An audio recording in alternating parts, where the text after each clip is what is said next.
એક પિતા પોતાના જ સંતાનો અને પત્નીની હત્યા કરી અને પછી તેઓ ગુમ થયા હોવાનું નાટક કરે, આ સાંભળતા જ દિલ દ્રવી જાય એવી ઘટના ભાવનગરમાંથી સામે આવી હતી.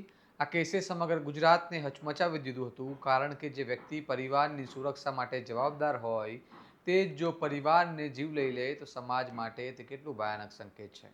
હવે આ જ કેસમાં મહત્વના સમાચાર સામે આવ્યા છે કે સઘન તપાસ પૂર્ણ કરીને આરોપી ફોરેસ્ટ અધિકારી શૈલેષ ખાંભલા સામે ભાવનગર પોલીસે ચાર્જશીટ દાખલ કરી દીધી છે. આવો વિગતે વાત કરીએ સમગ્ર મામલા વિશે આ અહેવાલમાં. નમસ્કાર, હું ચિરાગ વર્ષાબેન, આપ જોઈ રહ્યા છો સ્વમાન. આશરે 2.5 મહિના પહેલા ભાવનગરમાં ફોરેસ્ટ અધિકારી શૈલેષ ખાંભલા પોતાના 2 સંતાનો અને પત્ની સાથે સરકારી ક્વાર્ટરમાં રહેતો હતો અને અચાનક ભરતનગર પોલીસ સ્ટેશન પહોંચી ફરિયાદ નોંધાવી હતી કે તેના સંતાનો અને પત્ની ગુમ થઈ ગયા છે. આ ફરિયાદ બાદ પોલીસ દ્વારા શોધખોળ શરૂ કરવામાં આવી હતી અને સમગ્ર પંથકમાં ચકચાર મચી ગઈ હતી.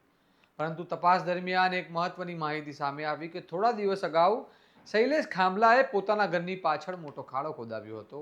આ માહિતીના આધારે પોલીસે તે જગ્યાએ તપાસ હાથ ધરી અને ખાડો ખોદતા ત્યાંથી 3 લાશો મળી આવી.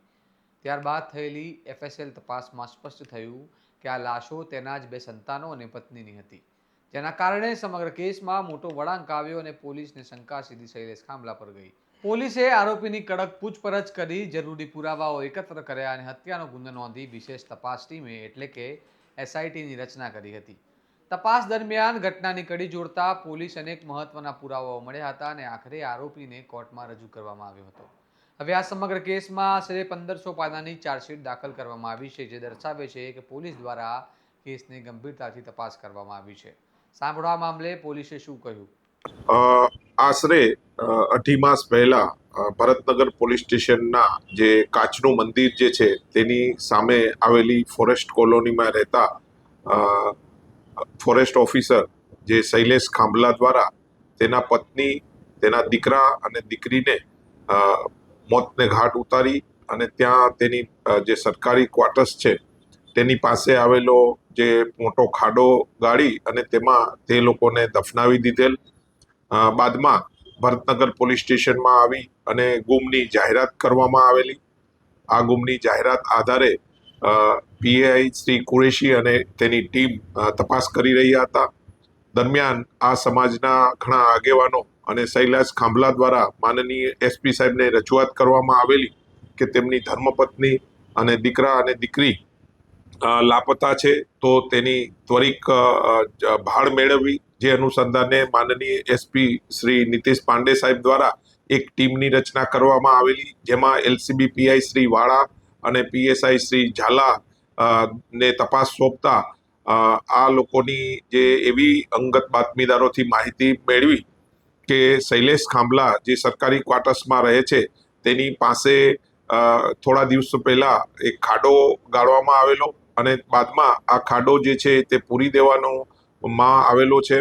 આ હકીકત વેરીફાઈ કરવામાં આવેલી અને એક્ઝિક્યુટિવ મેજિસ્ટ્રેટ, સરકારી પંચો, વિડીયોગ્રાફર અને ફોરેસ્ટ જે ક્વાર્ટર્સ છે ત્યાં જે બીજા જે અધિકારીઓ, એફએસએલ અધિકારી તેવન ડોગને સાથે રાખી ત્યાં એક્સકેવેશન કરતા 3 લાશ મળી આવેલી અને આ લાશને ઓળખ વિધિ કરતા આ જે લાશ જે છે શૈલેષ ખાંભલાના ધર્મપત્ની, તેના દીકરા અને દીકરીની હોય, જેથી તેના વિરુદ્ધ શૈલેષ ખાંભલા વિરુદ્ધ ખૂનનો ગુનો દાખલ કરવામાં આવેલા અને તેની તપાસ પીઆઈ શ્રી કુરેશી દ્વારા કરવામાં આવેલી છે.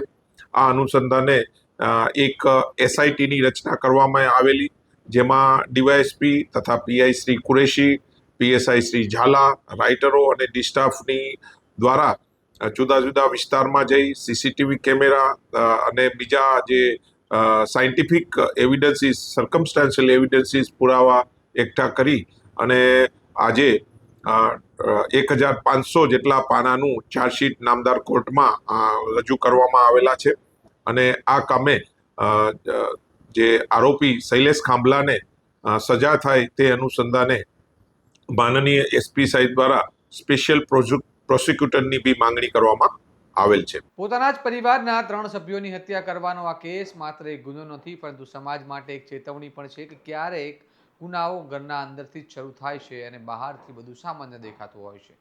સૌથી મોટો સવાલ એ છે કે કોઈ વ્યક્તિ આટલો નિર્દય કેવી રીતે બની શકે? શું આ પાછળ માનસિક દબાણ હતું કે કુટુંબ કલે કે અન્ય કોઈ કારણ હતું? આ તમામ બાબતોનો ખુલાસો કોર્ટમાં ચાલનારી કાર્યવાહી દરમિયાન થવાની શક્યતા છે.